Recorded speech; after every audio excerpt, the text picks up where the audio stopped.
안녕하세요. 포인트 성형외과 박남석 원장입니다. 어린 학생의 경우에는요, 저는 거의 비절개법, 곧 흔히 말하는 매몰법, 자연유착법, 이러한 방법을 사용합니다.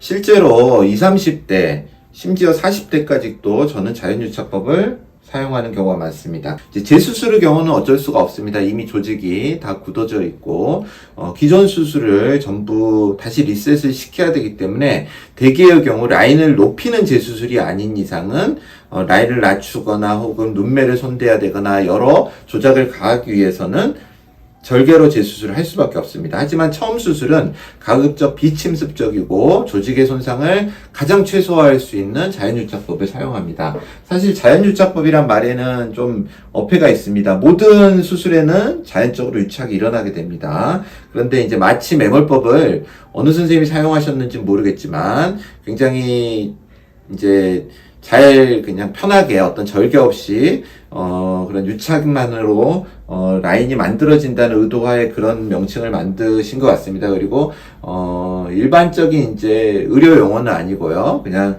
상업화된 용어라고 생각하시면 됩니다. 어찌됐든 간에 자연유착법은 이렇게 매몰법과 거의 유사하다고 생각하시면 됩니다. 물론 이제 선생님에 따라서 부분 절개를 해서 유착을 일으키는 방법을 자연유착법이라고 하시는 선생님도 있는 것 같습니다. 그거는 이제 상담 시에, 성형외과 상담 시에 수술의 방법에 대해서 보다 절개선이 있는지 혹은 구멍만 내서 하는지 그런 것들을 물어보면은 정확하게 알 수 있을 것입니다. 단순하게 명칭만으로 모든 수술의 과정을 설명할 수는 없기 때문에 이제 그 부분을 정확하게 아시면 좋을 것 같고요.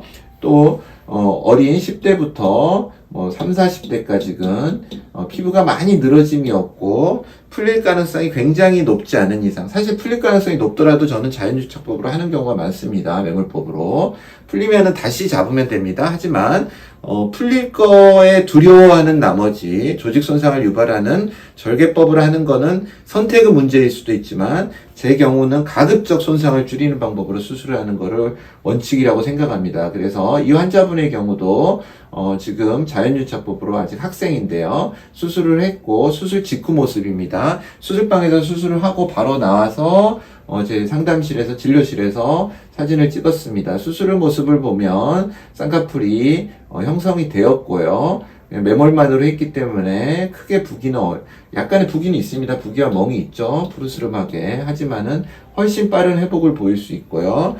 시간이 지나면서 좀 더 낮은 폭의 쌍꺼풀이 될 것입니다. 훨씬 자연스럽고 굉장히 편한 방법이고요. 환자분께 타격이 거의 없기 때문에 어릴수록 절대 절개를 좀 피하시고 가급적 매몰을 하는 게 좋지 않을까 저는 생각합니다.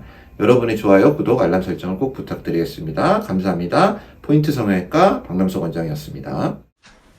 여러분의 좋아요와 구독이 저에게 큰 힘이 됩니다. 좋아요를 꾹 눌러주세요. 감사합니다.